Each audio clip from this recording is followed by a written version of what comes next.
예수님은 나의 왕, 나의 주인, 나의 생명이십니다. 하나님 아버지, 이제 역사의 중심이 남왕국 유다로 넘어오는 모습을 봅니다.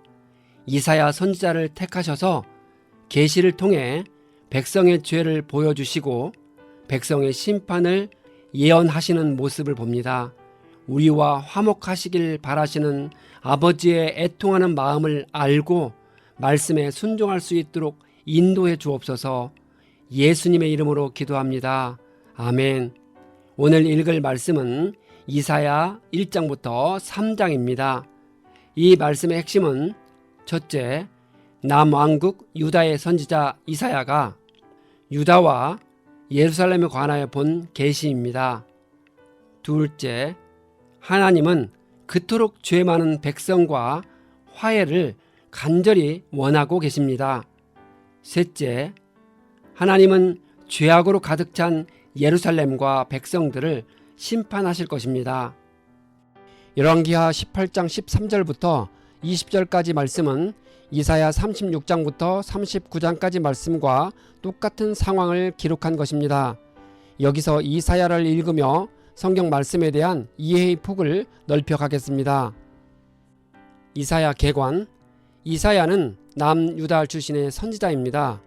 그는 주전 약 740년부터 681년까지 4명의 유다 왕들인 우시야, 요담, 아하스, 히스기야의 통치 기간에 활동했습니다. 이사야 선지자는 우시야가 죽던 때에 사역을 시작했고 그때가 주전 740년경으로 북왕국은 망하기 얼마 전이고 남유다도 바벨론 포로로 끌려가기 전이지만 불순종과 불법으로 어지러운 상황이었습니다. 이사야 시대에 이르러서 아브라함의 후손들과 다윗 왕조의 많은 구성원들은 더 이상 하나님의 약속을 믿지 않았고 그 대신 거짓 세상의 약속에 동조했습니다. 이사야의 예언은 떠오르는 아시리아 제국을 배경으로 합니다. 아시리아는 되살아난 고대 국가로 이스라엘과 유다에 큰 위협이 되었습니다. 이 책은 아모스의 아들 이사야가 유다와 예루살렘에 관하여 본 계시라 기록되어 있습니다. 이사야의 핵심 주제는 나는 나를 위하여 이룰 것이라 어찌 내 이름을 욕되게 하리오에 기록되어 있습니다. 하나님의 열심이 자기를 위해서 모든 일을 친히 행하십니다. 이사야서는 66장으로 되어 있고 창조하신 하나님이 새하늘과 새 땅을 창조하신다는 말씀까지 기록되어 있는 예언서입니다. 이사야서 여러 곳에 메시아 탄생을 예언하고 있습니다. 하나님은 시온에서 악한 자들을 깨끗이 제하시고 시온을 온 세상을 위한 등대로 세우시길 원하십니다.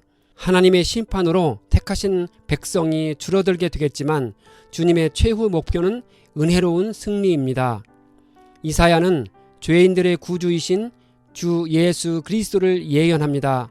예수 그리스도는 우리와 함께 계신 하나님, 영원히 다스리게 될 아이, 다윗의 왕위, 여호와의 영광, 고난받는 여호와의 종이심을 기록하고 있습니다.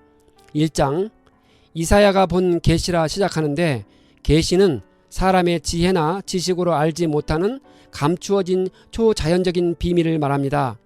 계시의 내용은 주로 하나님의 진리에 해당되는 영적인 메시지나 통찰력 또는 미래의 사건에 관한 것입니다. 하나님께서 꿈이나 환상 등을 통해 사람의 마음이나 영에 밝혀주실 때 비로소 계시의 비밀을 알 수 있습니다. 하나님은 자식을 양육했지만 거역하고 머리부터 발끝까지 맞은 흔적뿐이라고 한탄하십니다. 이사야는 이미 멸망한 소돔과 고모라를 언급하며 이스라엘도 회개하지 않으면 그 도시들같이 멸망할 것이라 경고합니다. 하나님은 제물과 절기도 싫어하신다고 하십니다.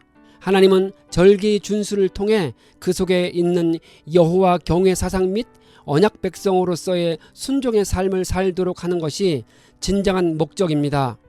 이 같은 목적이 상실된다면 절기는 더 이상 하나님께 아무런 의미가 없는 것입니다. 하나님은 이스라엘 백성에게 와서 서로 변론하면 죄가 눈같이 희고 양털같이 희게 될 것이라고 권합니다. 하나님은 그토록 죄 많은 백성에게 화해를 요청하고 계십니다. 그 이유는 자기 백성을 향한 하나님의 사랑이 한없이 크기 때문입니다. 그래서 하나님은 언제든지 자기 백성이 죄를 회개하고 회복할 수 있는 기회를 제공하십니다. 죄인을 구원하기 위한 십자가상의 예수님의 희생은 그 같은 하나님의 크신 사랑이 표현된 결정적 현장입니다. 하나님은 주님의 대적들에게 분노를 쏟으시고 원수들에게 보복하여 한을 풀겠다고 하십니다. 하나님의 대적은 세 가지로 정리할 수 있습니다. 첫째, 하나님을 반대하는 자입니다. 둘째, 하나님을 거슬러 죄를 짓는 자입니다. 셋째, 하나님의 길을 걷지 않고 자신의 길을 고집하는 자입니다. 여기서는 하나님을 떠나 죄악과 부패에 찌든 이스라엘이 하나님의 대적입니다. 하나님의 마음은 이스라엘의 불순종으로 인해 슬프고 아프지만 징계를 내리신 후에 구속하시겠다고 하십니다. 1차적으로는 바벨론 포로 귀환을 통해 구속함을 받고, 궁극적으로는 주님이 재림하실 때 새 예루살렘에서 구속함을 받을 것입니다. 2장, 말일에 모두 모일 것인데 그날은 그리스도의 초림 때부터 재림 때까지를 의미하는 말입니다. 이 땅에 진정한 평화가 오려면 그리스도께서 재림하시어 사탄을 멸하고 모든 전쟁을 그치게 해야 합니다. 이스라엘 땅에 온갖 동방 풍습이 가득했습니다. 그 당시에는 문화적 교류를 통해 종교적 전통과 우상을 주고받았기 때문입니다. 이사야는 이스라엘 전역에 가득 찬 죄악을 보면서 하나님께 이스라엘을 용서하지 말도록 요청했습니다. 이사야는 이스라엘 전역에 만연한 죄악에 대해 백성들이 회개하는 모습을 전혀 찾아볼 수 없었습니다. 그래서 징벌을 통해 백성들을 겸손하게 하여 회개할 때까지 하나님이 그들을 용서하지 말 것을 간구했습니다. 하나님의 두려운 심판의 날이 되면 사람들은 우상을 두더지와 박쥐에게 던질 것입니다. 사람들이 자신들의 평소에 섬기던 우상이 헛된 것임을 알고 그것을 아주 혐오스럽게 생각하여 두더지와 박쥐가 서식하는 음습한 동굴에 내던질 것입니다. 주님은 너희는 사람을 의지하지 말라 합니다. 시편 146편의 시인은 힘있는 고관을 의지하지 말며 구원할 능력이 없는 사람을 의지하지 말라 합니다. 사람은 숨 한 번 끊어지면 흙으로 돌아가니 모든 계획이 바로 그날로 다 사라지고 만다고 합니다. 3장, 이사야는 유다와 예루살렘에 대한 바벨론의 침공을 예언하고 있습니다. 남유다와 예루살렘에 대한 바벨론의 침공은 모두 3번에 걸쳐 일어났습니다. 마지막 3번째 공격 때 예루살렘이 함락되고 말았습니다. 나라가 힘없고 어려우니 아이들과 여자들이 나라를 다스리는 지경에 도달합니다. 고대 세계에서 정상적인 사회라면 성인 남자들이 나라를 다스려야 했습니다.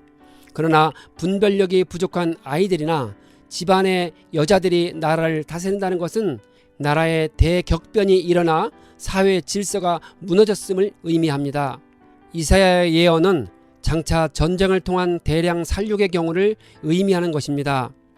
유다의 성인 남자들은 거의 다 전쟁에서 죽고 아이와 여자 이외에는 나라를 다스릴 사람이 없었음을 의미합니다.